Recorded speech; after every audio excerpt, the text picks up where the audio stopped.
Es waren eine Schmiede und ein Schmied. Der Schmied aber war ein besonderer Schmied, denn sein Tagewerk lag vor Sonnenaufgang. Das ist ein sehr hartes Tagewerk. Man wird müde und traurig dabei, man wird still und geduldig dabei. Es gehört viel Kraft dazu, denn man lebt einsam und schmiedet in der Dämmerung.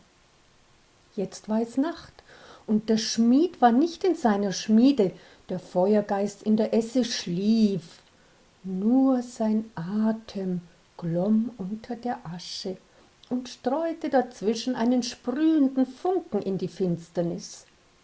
Aber der Funke erlosch bald. Nur ein schwacher Lichtschein blieb und hastete suchend und irrend durch das Dunkel der Schmiede. Der Blasebalg ließ seinen großen Magen in lauter griesgrämigen Falten hängen. Er sah aus wie ein dicker Herr, der plötzlich abgemagert ist. Man hätte darüber lachen können, aber in der Schmiede war niemand, der zu lachen verstand. Der Amboss drehte seinen dicken Kopf mit der spitzen Schnauze langsam nach allen Seiten und sah sich das alte Eisen an, das heute geschmiedet werden sollte. Es lag in einer Ecke und war beschmutzt und verstaubt, wie Leute, die eine weite und beschwerliche Wanderung hinter sich haben. Der Amboss ärgerte sich. Was für ein hergelaufenes Gesindel hier zusammenkommt. Ein Glück, dass es zuerst in die Esse muß, ehe es mir auf den blanken Kopf gelegt wird. Es wäre sonst zu unappetitlich. Danke bestens. Unser einer ist sauber. Der Amboss rümpfte verächtlich die große Schnauze und kehrte dem alten Eisen den Rücken zu. Der Amboss war ein Dickkopf. Er dachte nicht daran, dass er ja auch aus Eisen war und dass das alte Eisen, das so weit gewandert war, auch so blank werden würde, wenn es der Feuergeist erfassen und der Hammer schmieden würde. Er dachte, es gäbe bloß blankes Eisen und schmutziges und verstaubtes von vornherein. Und dabei blieb es. Er war eben ein Dickkopf und er wusste auch nicht, wie mühsam sein Meister dies alte Eisen gesammelt hatte, um es umzuschmieden in der Dämmerung. Das alte Eisen fühlte sich sehr erleichtert, als der Amboss ihm den Rücken gekehrt hatte und es seine abweisenden Blicke nicht mehr fühlte. Es hatte sie deutlich gefühlt, trotzdem es so bestaubt und so schmutzig war. Nun begann es, sich flüsternd zu unterhalten. Es waren Stücke, die dem Alter nach sehr verschieden waren. Es waren ganz alte dabei, die eigentlich in die Raritätensammlung gehörten.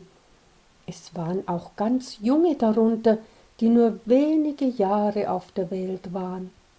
Aber in ihrer Erscheinung waren sie sich alle ganz gleich.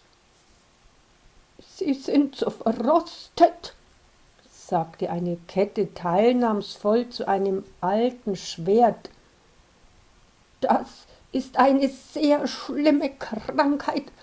Sie fühlen sich gewiss nicht wohl?« Das Schwert seufzte knarrend zwischen Griff und Klinge. »Es ist ein altes Leiden«, sagte es. »Ich habe es schon viele 100 Jahre. Es sind Blutflecke. Ich habe schreckliche Dinge gesehen auf meinem Lebensweg. Ich ging durch viele Hände. Einer schlug den anderen mit mir. Einer nahm mich dem anderen fort, um wieder andere zu erschlagen. Alles Blut und alle Tränen haben sich in mich hineingefressen. Ich habe wenig Ruhe gehabt. Ich bin in Blut gewatet und der das meiste Blut vergossen, läutete die Glocken mit denselben Händen und nannte das seinen Sieg. »Ich bin nur wenige Jahre alt«, sagte ein junger Säbel, aber ich habe ganz dasselbe erlebt. Ich habe andere Siege gesehen, sagte ein alter, rostiger Riegel. Ich sah Menschen, die gesiegt hatten über sich und die Welt, mit ihren Gedanken. Sie wollten kein Blutvergießen mehr, nirgends, nicht bei Menschen und nicht bei Tieren. Ich verschloss die Türe, hinter der man sie einsperrte. Sie saßen und verkamen in ihrem Kerker. Aber ihre Gedanken gingen durch die Kerkertüre an mir vorbei und gingen hinaus in alle Straßen. Ich bin weit jünger als Sie, sagte ein anderer Riegel. Aber ich habe dasselbe tun müssen und habe dasselbe gesehen. Der Feuergeist in der Esse atmete stärker, und der erste Schein der Morgendämmerung zog über das alte Eisen. Es wurde sehr verlegen und bedrückt, denn nun traten die vielen Flecke noch deutlicher hervor als im Licht des Feuergeistes, der in der engen Esse mühsam atmet. Das alte Eisen sah traurig auf seinen beschmutzten Körper und redete wirr und klagend durcheinander. »Ich habe einen Mörder halten müssen«, jammerte die Kette. »Es war in seiner letzten Nacht. Neben ihm saß ein Mann im Talar und hatte ein Buch in der Hand, auf dem ein goldenes Kreuz drauf stand.« »Ich habe im Schlachthaus arbeiten müssen«, sagte ein langes Messer. »Ich habe Tausenden von Geschöpfen ins entsetzte Auge gesehen, ehe es erlosch. Ich habe 1000 Tierseelen umherirren gesehen in einem Haus voller Blut und Grauen. Dabei war ein Stück von mir früher eine Perle im Rosenkranz eines alten, stillen Mannes.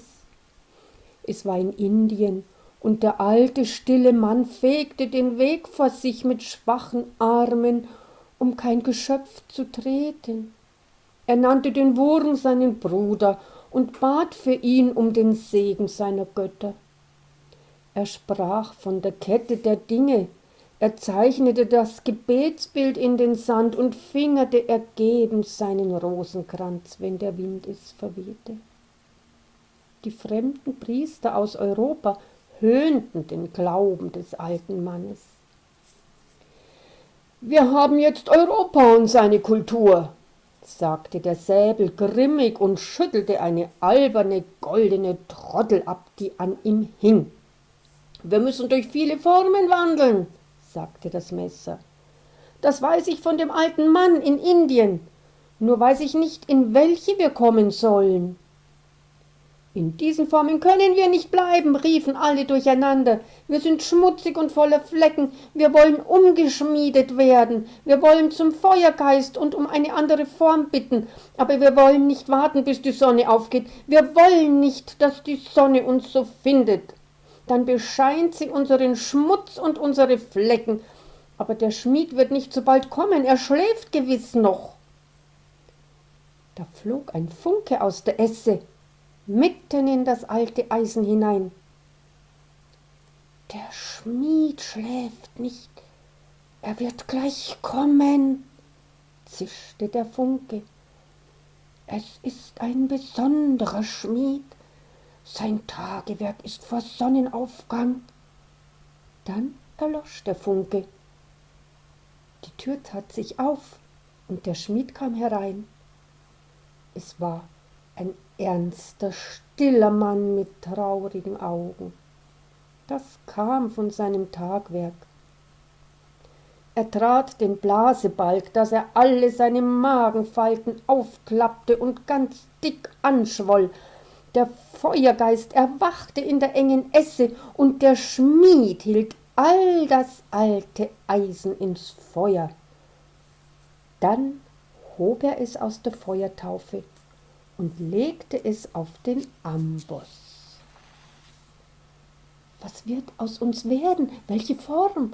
Welche Form?« fragte das alte Eisen, und das Messer dachte an den armen alten Mann in Indien. Der Schmied schlug zu die Funken stoben. Er schmiedete nur eine Form, die letzte aller Formen. Er schmiedete die Seele des Eisens. Es war sein Tagwerk. Als es fertig war, stand eine glänzende Pflugschar auf der taufeuchten Erde vor der Schmiede.